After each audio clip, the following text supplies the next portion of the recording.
Di video gue kali ini, gue bakalan bahas bahaya scrolling berjam-jam dan cara lepas dari kecanduannya. Lo pernah nggak ngerasa kayak waktu lo hilang entah kemana, cuma gara-gara scroll TikTok atau Instagram? Lo buka HP sebentar buat nyari sesuatu, tapi ujung-ujungnya 2 jam lewat gitu aja.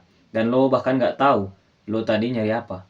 Gua pernah banget kayak gitu, dan jujur itu momen pertama kali gue sadar. Scrolling itu candu, dan kayak semua candu, awalnya kelihatan nggak masalah, tapi efeknya diam-diam merusak banyak hal. Inilah efek jangka pendek yang kita anggap sepele. Contohnya tidur makin larut, fokus gampang pecah, emosi nggak stabil, waktu lewat ngerasa cepet banget.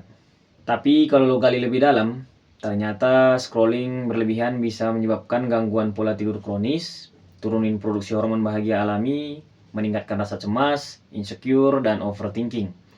Bikin otak jadi kecanduan dopamin cepat. Asal lo tahu, scroll itu kayak snack digital. Enak, tapi bikin lo lapar terus. Lo nggak pernah kenyang, lo nggak pernah puas. Menurut pengalaman pribadi gue inget banget waktu gue benar-benar kecanduan scrolling. Waktu itu gue lagi di masa banyak tekanan, dan tiap malam scrolling tuh kayak pelarian. Gue mikir, gue butuh hiburan. Tapi makin gue lakuin, gue makin capek, dan gue makin kosong. Gue sering bangun siang, kepala berat, dan malah nyalahin diri sendiri karena gak produktif. Tapi malamnya gue ulangin lagi. Kayak lingkaran setan. Sampai suatu hari smartphone gua error, gua nggak bisa buka sosmed 2 hari penuh. Awalnya memang stres, tapi makan lama kok gua ngerasa hidup gua tenang. Itu titik balik. Gua mulai sadar, mungkin bukan gua yang nggak bisa berhenti, tapi algoritma yang nggak ngasih gua kesempatan buat berhenti. Strategi ini yang gua lakuin supaya bisa lepas dari kecanduan scrolling. Yang pertama, gua ubah HP jadi membosankan.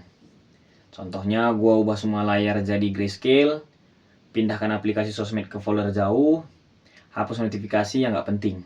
Tanpa warna dan notifikasi, keinginan buat buka smartphone jadi lebih kecil.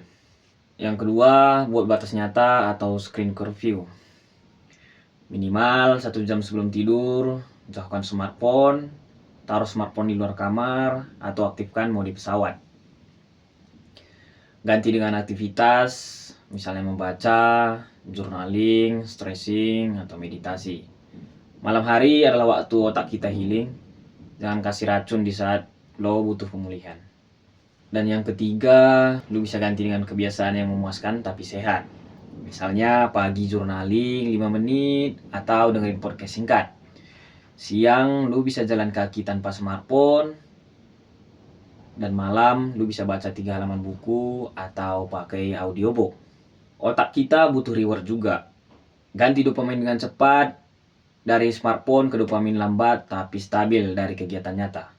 Yang keempat, lu bisa pasang aplikasi pelindung diri sendiri. Misalnya lu bisa gunakan Stay Free, Digital Wellbeing, Adblock, dan pasang batas waktu untuk sosmed. Misalnya 45 menit per hari. Lu bisa gunakan mode waktu tidur otomatis. Bikin smartphone lo yang kerja buat lo, bukan sebaliknya. Yang kelima, lo bisa cari komunitas atau teman yang satu misi. Lo bisa ajak teman bareng detox atau atur challenge 7 hari tanpa scroll sebelum tidur. Bareng-bareng akan jauh lebih ringan, dan kadang satu chat teman yang support itu lebih kuat dari 100 konten motivasi. Scrolling itu bukan musuh, tapi kalau lo nggak sadar, lo bakal dibentuk oleh konten yang lo konsumsi. Hidup lo bukan algoritma, tapi kalau lo nggak sadar, lo bisa jadi produk dari algoritma itu. Sekarang coba lihat screen time lo hari ini dan tanya diri lo sendiri.